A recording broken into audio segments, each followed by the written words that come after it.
Hi, welcome to another episode of the DRH Show, where I have wide-ranging conversations with interesting people. We talk about all things psychology, mental health, and wellness. Today, I'm joined by a training manager, Neil Barnes. Thanks for joining me. Thanks, Dennis. It's a pleasure to be here. It's great to have you here, Neil. So let's start off with you telling us your backstory, your trajectory in life, and how you ended up doing what you're doing. Okay, well, it's not a very orthodox history. I was a big fan of maths and physics at school, and I went on to study financial analysis and working for a big international bank. Well, one of my close friends was living in China around 2000 and kept inviting me to go to China, which I ended up doing. And there I got really in touch with sort of education as a process, also the massive differences between cultures and countries. And I did a postgrad in international sustainable development and become much more focused on, instead of banking, my banking career was about making myself wealthy. And then my shift in going to China was towards sort of social justice, mental health, community health. And so I lived and worked in China for quite a few years.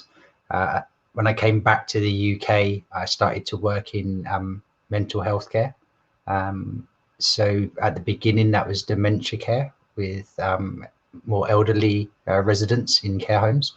And I then started personal therapy and began training to be a transpersonal psychotherapist, which is a training I'm still doing.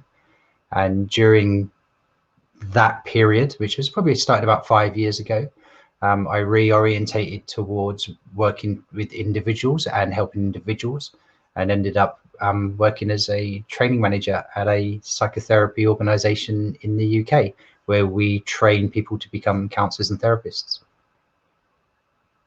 That's really quite an interesting trajectory you have there, Neil, from something like what we would call like a hard science to, with the helping profession. But what I want to hear from you is that sometimes people who is not working within the same line of work that you do, we don't really understand the difference between psychotherapy and counseling. So if you could just try to establish the distinction between the two.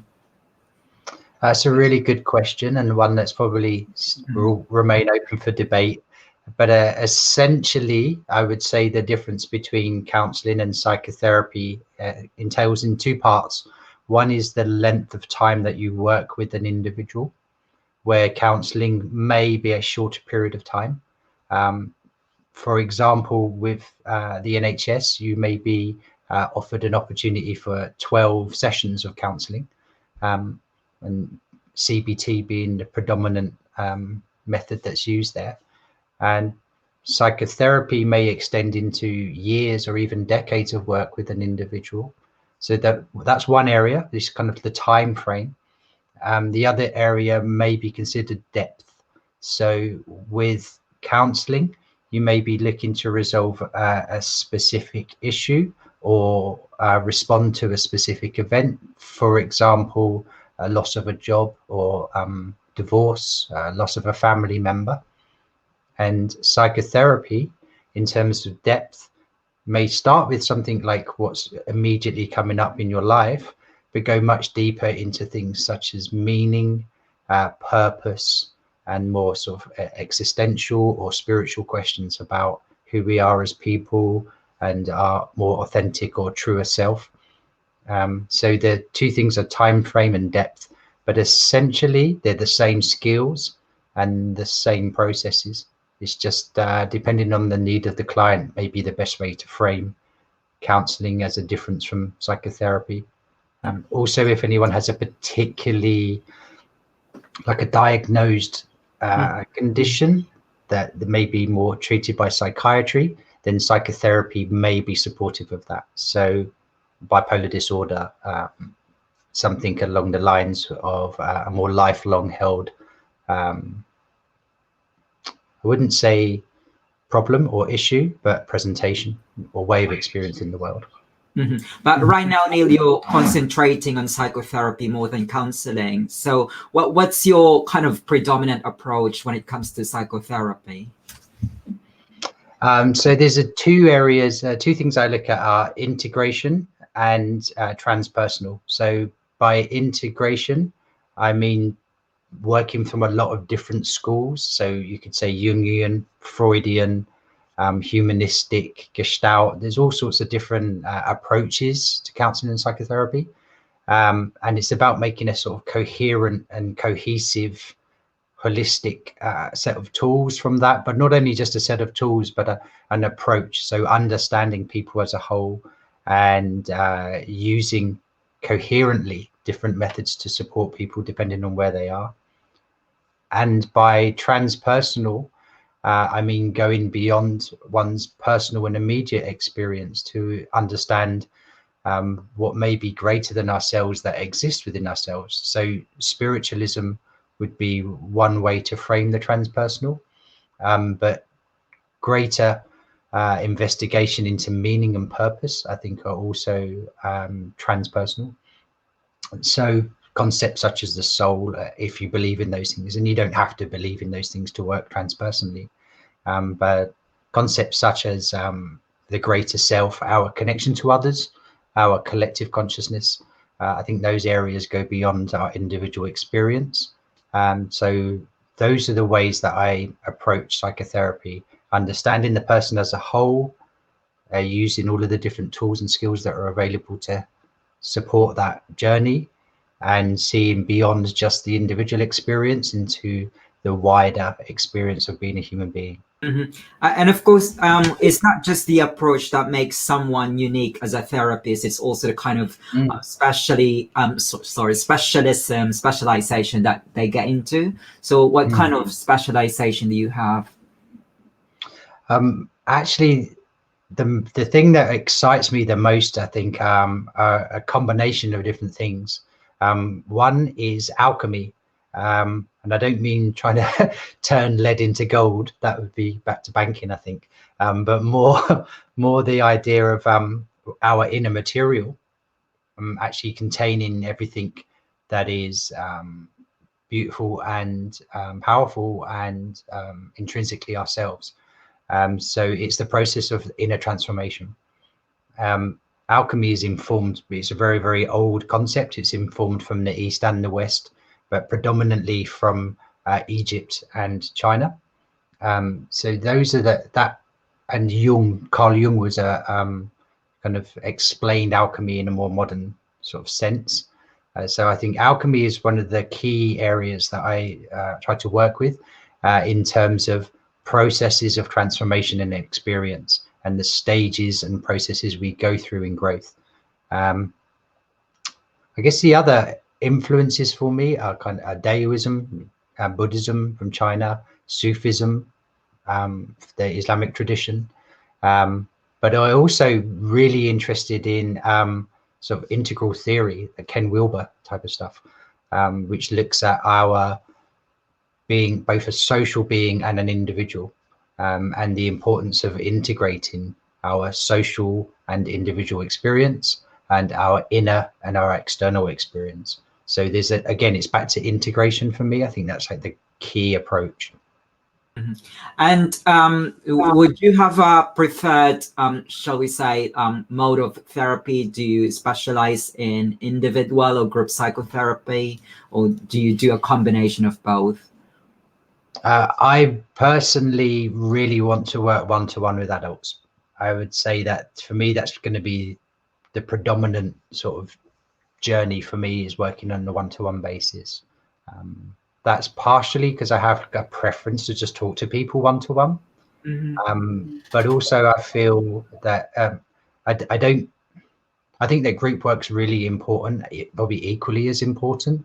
But it's just not the area that I want to work in. For some reason, I think the one-to-one experience for me has been really, really helpful. And so I kind of want to replicate that for other people. And of course, Neil, psychotherapists or such as you in training, it has really transformed the way we do things from last year and up to this point because we're doing most of the things online. So have you been predominantly working as a psychotherapist in training online even before the COVID? No, before COVID, everything was in person. Um, due to obviously sort of safety reasons, safety precautions, at the moment things are online and by telephone. But going back to being in person, as soon as it's safe to do so and people are comfortable to do so, that will be the immediate preference, is to work in person. That's not to say that working online hasn't been effective. It has been very effective, and it may remain a preference for some people, and I don't see why that can't be supported. But there's also something about being in the room with somebody that creates a sort of a different type of container for the experience. So my preference will be to work in person, Yeah. but also to recognize what the client's needs are, you know. I agree with you, Neil. When you're really doing something online, it's something is amiss.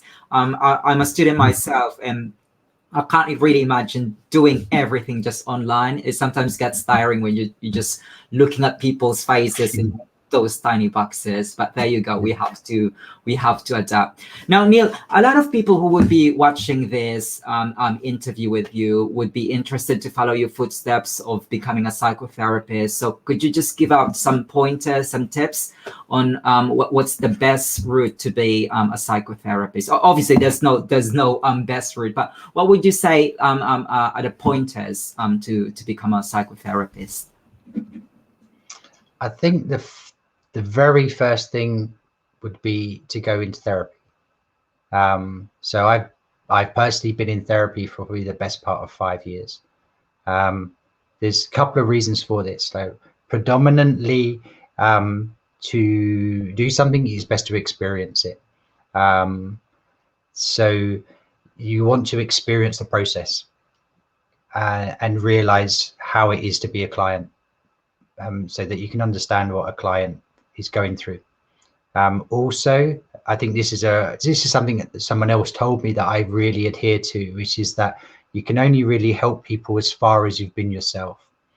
So if you carry a lot of unresolved material, the likelihood of you being able to support someone else resolving their material is quite low. The more that you've worked through yourself, the more able you are to support other people on that same journey. So it's kind of, in some ways, it's a bit like leadership, in that it's probably important to take those steps yourself before expecting anyone to follow you on that journey. But it's not about fixing people. That's really important to know, that psychotherapy is about engaging and supporting people to know themselves, and that it is very client, in my view, is very client led. So that would be one thing: engage in therapy yourself, work through your own material and understand the process and what it means to be a client as well as to be a therapist. And then I would say, like, taste test lots of different types of courses or styles or schools. There's no evidence to say that any one school is better than any other school in terms of outcomes for clients. What seems to be the most important thing is what's called therapeutic relationship, and you can develop that relationship with any particular school or style. So try different things, like short courses, like 3 or 4 day events, which introduce you to a training center, that introduce you to a school of therapy. You get a taste for the school, but you also get a taste for the people that you might train with. And that's really important, to be in an environment that you're happy with, comfortable in. And don't be afraid to say, this isn't for me, try something else.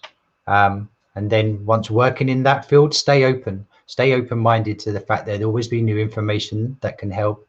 There can be contradictions. Psychotherapy isn't kind of like a hard science, where there's kind of clear right and wrong answers maybe, but it's partially a subjective experience. So there are different ways of doing it, and the focus needs to be on the outcomes for the client. and that's really important. Mm-hmm. So, Neil, I just want to touch upon what you said. You said that it's largely about, working yourself, and it really helps to become an effective psychotherapist. So would you say that it's possible to be your own therapist? Or I think I would also ask you, like, do psychotherapists ever, ask for help from other psychotherapists, so to speak? that's a really good question, Dennis. I think you can do a lot of work by yourself, and that processes like or tools like meditation and mindfulness can be really helpful in coming into contact with yourself. I think to really go far with that, there requires kind of a mirror, someone to reflect back on the things that you can't see. We all have blind spots to ourselves about what we recognize and don't recognize within ourselves, and having somebody else there that can mirror back those blind spots is so helpful. Also, someone that can help you contain your emotions and thoughts when you meet the sort of bits within yourself that you're kind of avoiding. So you can work on yourself to some degree, but I don't feel it can ever be as effective as working with another person. And that's partly because we're all connected. So we don't, as much as we see ourselves as individuals, we don't exist entirely separate from anything else. So it's really important to have that. Where I train, it's recommended that if you're a therapist, you stay in therapy yourself for your career. So that's not a hard and fast rule, but it's a recommendation that the process never really ends in terms of your own development. And in terms of support, a lot of psychotherapy, almost every, I think, counselor is required to be in a process called supervision. So for every 6 to 8 hours of client work, they spend 1 hour with another trained therapist to work on supporting that client work. So you need to break it out into the therapists work with their clients, which is supported through supervision, which is a requirement pretty much within the UK. And then separately, a therapist work on themselves, which is not mandatory at all, but is highly recommended. And a lot of people do that through a kind of a paired system of kind of like co-therapy. Maybe 2 therapists get together once a month and take it in turns to support one another. Now, Neil, I want to speak to you about another aspect of psychotherapy. Obviously, for the past several decades, I would say it has gone a lot of transformation. So it's not just psychotherapy now. There's also an element of politics involved.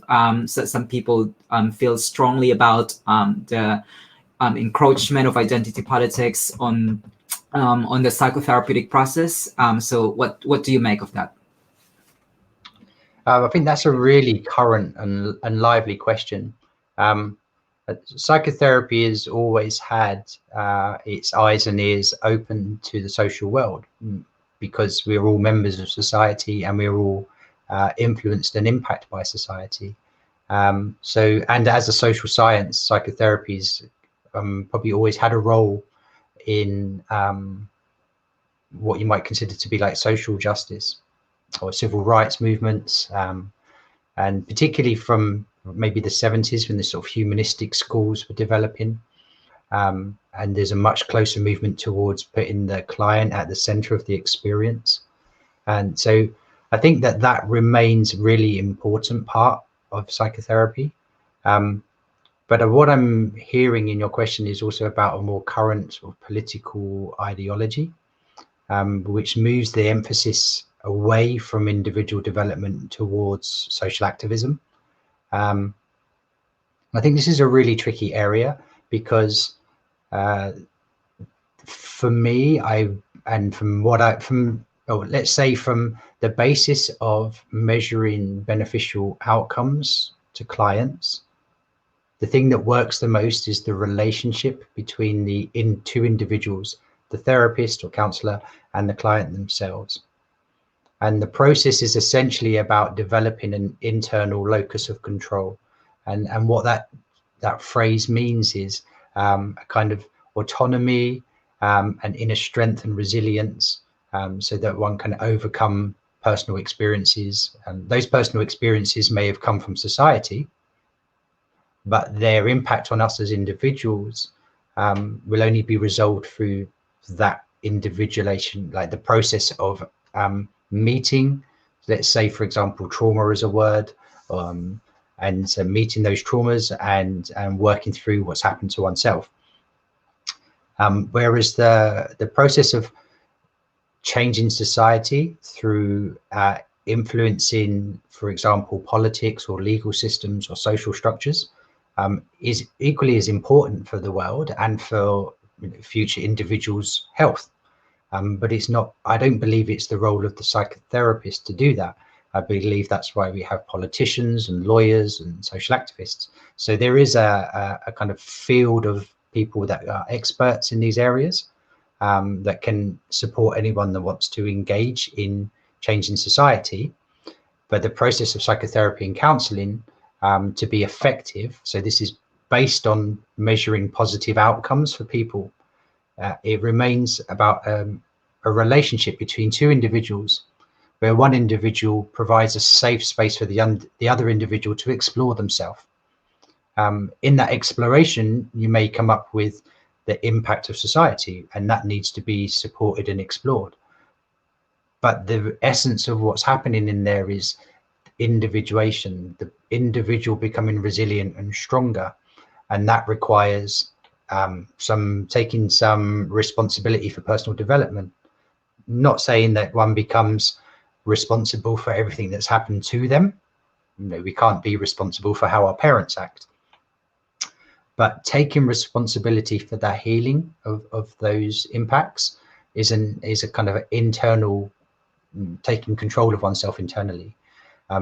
If we push all of our problems out onto others and say that it's everybody else's responsibility, we will have, that's called an external locus of control, where we lose a sense of power, or we lose a sense of being an individual. We lose a sense of our own personal experience as being important, and we demand everybody else changes to accommodate us. That has there's no evidence to say that that's effective in any way to help individuals. It changes society, and that may benefit people. But in terms of being an individual, you may still be suffering in a better society.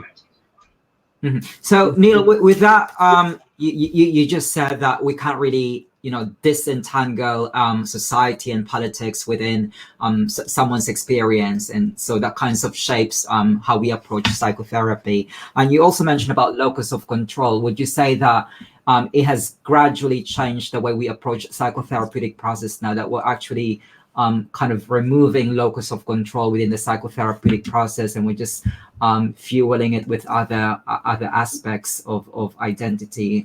Would you say that's the case now? I feel that it's going that way. I feel that increasingly the requirements in training organizations are to move identity politics closer to the center of what it means to be a person. So then we're identifying people by their group membership.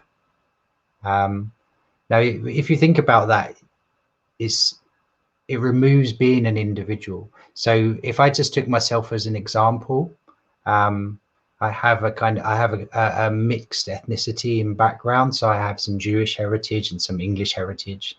I'm male, and I identify as male.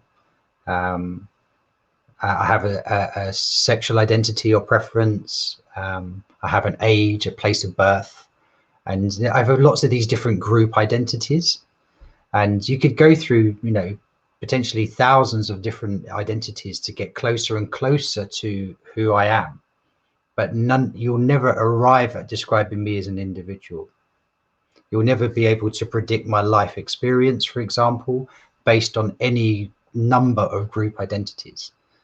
So as we lose the individual within the therapeutic process, we lose the ability to work with the individual and for them to be able to work with themselves.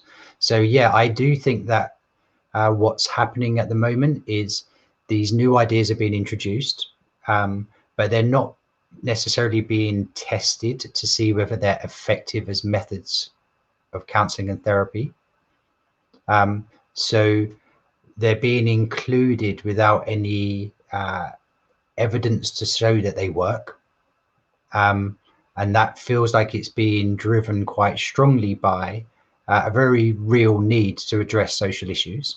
So I'm in no way saying that those social issues aren't real or that they don't need addressing, because they are real and they do need addressing. But by creating an environment where a person is only seen by immutable qualities, things they can't change about themselves, such as, say, their ethnicity or their sexual identity or their gender identity, or their age group or their eye color or whatever. The more you do that, the more the individual dissolves, and you just end up trying to affect groups. And then a person's individual experience becomes less and less meaningful. And when it becomes less and less meaningful, we lose a sense of ourselves, and we kind of dissolve into these sort of various groups where we as an individual aren't important. And that's psychologically, I think, pretty devastating. So I really hope that that doesn't continue to be a trend in therapy. Now, I apologize if I get my facts right, Neil, but did you say that you were working at China as well as a psychotherapist, or is it another line of work? It was another line of work. So I worked in China for about 5 years in education and in cross-cultural development. So I worked directly for the Chinese government for a period where we developed protocols where people from outside of China could come to China and vice versa, and really meet in those cultural barriers and differences. So yeah, it wasn't therapeutic, it was more about cultural integration. Yeah, because what I was gonna ask is if you could just comment on this, that trend that you just discussed earlier. Would you also have seen that in other countries where you work in China? But I suppose you cannot comment on that because you did not work as a psychotherapist there. Well, I'd say culturally in China, China's a really fascinating place. So there's a very strong identity in China of being Chinese. And as a population, it's like 99.9999% Chinese.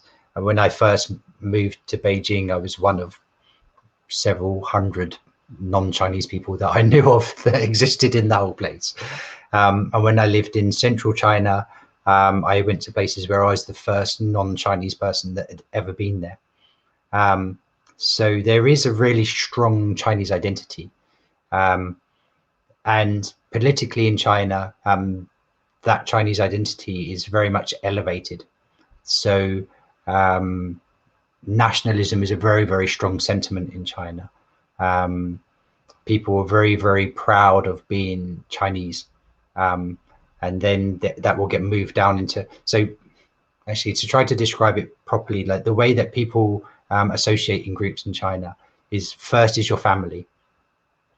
And then is the people that you're connected to within your family. And the word relationship is used in terms such as it's okay. So if I were to say offend you in some way and you were to tell me that's not a problem, you would say in Chinese 没关系, which literally means there's no impact on our relationship. So this sort of relationship thing's very key. So it goes family, connections, kind of your village or town, your province, then the nation. And this very, very strong political, it is a politicized identity as well in China, that it's very, very important that you're loyal to being Chinese, that you're loyal to the state of China. I have a lot of friends from China that I made there, and on more than one occasion, some Chinese friends were quite negatively impacted by other Chinese people saying, oh, you're a traitor to our country because your friends are not Chinese. So identity politics in China is a very powerful thing. And the Cultural Revolution went through something that's very similar to what we are seeing here in the West now. And the fact that, you've probably heard of things like white privilege and white fragility. Well, in China, the predominant group of people were the Han Chinese, or are the Han Chinese. But during Chairman Mao's revolution, there was Han privilege and Han fragility and struggle sessions, and the entire process that we're seeing now is in here has happened there already. And it was very interesting to see it here as well now, to see what's played out in China playing out here. And now, of course, in China, you have these very strong systems of kind of a social credit, where actions can be kind of liked or disliked by your neighbors or people around you, and you get a social credit score, which can then affect your access to services in society. So this, I have seen it, but not from the perspective as a psychologist or a psychotherapist, but solely as a guest in that society. Thank you. Thank you. Now, from China, let's move on to social media. Can you recommend some groups or individuals that we should, interesting to follow on social media in relation to psychotherapy? I guess I would probably need to go through my social media accounts. There's a good podcast. I think it's called The Jungians. The work of Carl Jung. I think their work is fantastic. There's a network called the Critical Therapy Antidote, which has some. This is really broad. I mean, that covers, I think it's pretty much a global sort of network of psychotherapists. There's one person in particular on Twitter that I always find really a little controversial, but I think that's really important, because if you don't ask challenging questions, then it's very difficult to get anywhere. So if I see if I can, that's Chawla, Chawla. I find her absolutely a sort of fascinating person to follow in the social media stream, and from there you'd probably be able to find a lot of other people. But I also think that maybe psychotherapy hasn't fully engaged with social media, and that might be that partially the work of psychotherapy is but it's very, very confidential. In fact, the work that you do with an individual stays extremely confidential, and that's a really, really important part of it being functionally, or the utility of psychotherapy is that the confidentiality provides a safe space to discuss things. But I also think the integrated life practice or integral practice, which is from the work of Ken Wilber. And there's a lot of psychotherapists and psychology involved in that entire arena, and they've got great website, great courses, great blogs, a good sort of Twitter feed. And I'm not a user of Facebook really, so I don't know about their Facebook presence. And sorry. And of course your stuff, Dennis. Okay, thank you. Yeah, of course, Rich. I've seen a lot of your interviews here, so I've seen a lot of really interesting people here, and from there you can kind of branch out quite easily. Thank you. That's very kind. And also, Neil, obviously you've been working within the line of psychotherapy for quite some time, and it's actually not my background, so I've got my own misconceptions, and so does other people. So if you could just kind of identify the misconceptions about psychotherapy and sort of address them. Oh, that's a really interesting question too. I think the most common misconceptions, the first one may be that you go there to get fixed, and that psychotherapists are some kind of expert that can fix you, and that really isn't the case. The expertise that does exist within the counselling and psychotherapeutic professions is one that's about containing and supporting a person to self-explore. And it is very skillful. It's almost artistic in that every person is obviously unique, and every experience is going to be different, and you can't just approach it with a formula that works. It's very alive as a process. And a lot of people will experience that they have grown or become stronger or feel better as a process, and they may attribute that to the psychotherapist as fixing them, but that's really not what's happening at all. It's more that the individual, the client in that relationship, is developing their own skills, their own resources, and coming in touch with their own already existing abilities to look after themselves and to feel healthy and interact in a way that brings them a sense of completeness or happiness. So I think that's a primary thing. Maybe a little out of date now, but the idea of being the head shrink, that someone that gets into your head, and that as a psychologist, you may be more familiar with that concept. I think that plays out in psychotherapy too. That these people are kind of spying into your mind, and but that's really not the case. I think most psychotherapists during a session can feel as lost as their client, or and they're very much. And most psychotherapists would also say that they grow as much through the process as their client does. So it's a relationship, really. I think that's the most important thing, to see it as it's a relationship. And maybe another misconception around therapy is that, and this is very understandable, is that a therapist doesn't want you to get better because that's how they get paid, right? And that, I think that would be a real, in some cases that will actually be true. There will be therapists out there that are not representing themselves properly, and who may not have the end of that relationship as something they want to happen, and that may be for financial reasons, or it could be for some kind of personal reasons. So it's really important, if you do engage with therapy, to work with a therapist and check in with yourself as to whether it feels right. And if it doesn't change, like, it's always your right to change your therapist and find the right relationship.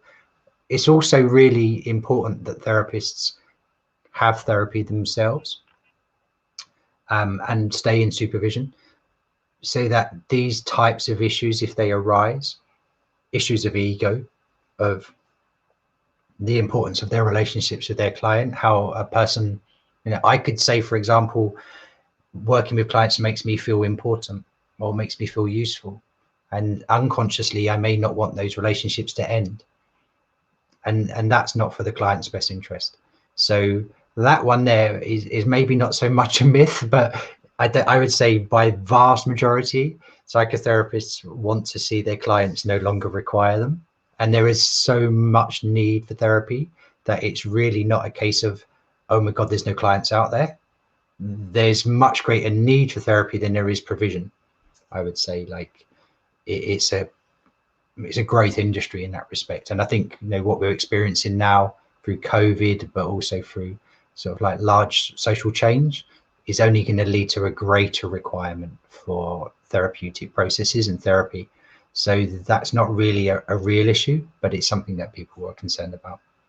Absolutely. And I suppose if you really want to, obviously it's a profession, you have to be, financially compensated for the service that you offer. But I suppose if you're seeing psychotherapy as a way to earn money, it's not really the way to look at psychotherapy. It's more of a helping profession. I suppose you're better off being, a businessman, an entrepreneur, if you really want to make money out of it. But good points on addressing those misconceptions, Neil. We're already approaching towards the end of this interview, but I just want to take this as an opportunity to get to know more of you, little more of you, because we've been talking about psychotherapy, but let's know more about Neil as a human being. I was looking at your Twitter, and something really caught my attention. On your bio, you put super Wait, let me just check. Super straight. I've never heard of that term. So if you could Okay. just, yeah, if you could just explain to us what is super straight, as opposed to straight. Okay, so this is it's quite tongue-in-cheek. It's a bit of fun here, I guess.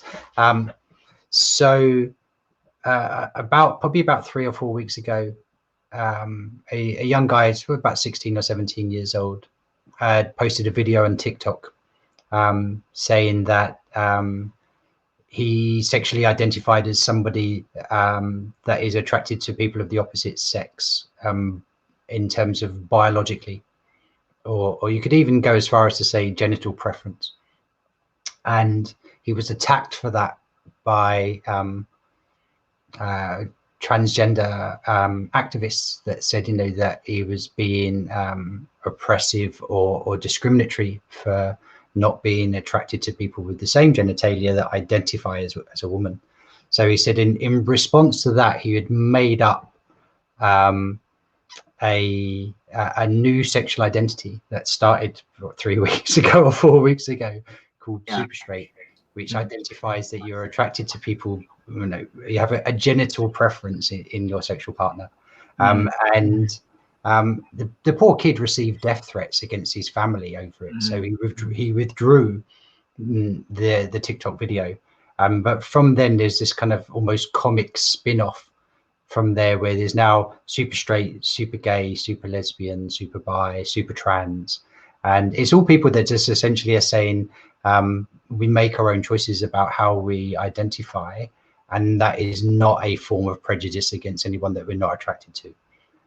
So I thought that was quite an sort of an amusing reshaping of the sort of gender politics language, and didn't realize that you'd picked it up in this interview, of course. But yeah, that is on my Twitter profile. It's a bit controversial, but it's mainly to sort of make a statement that it's okay to be attracted to not everybody, and that is not a form of prejudice or oppression. It's just a preference. Yeah. And just to make it clear, your sexuality is up to date. You're super straight. I don't even know if that's entirely accurate either. Okay, sorry. I picked up at the time. Okay, you might update it at some other time. Now, Neil, moving on. What's the most important thing you want the people to know about the work that you do? What's the big message? Okay, I think really for me, what I'm working towards is creating an enabling space for people to find their own autonomy.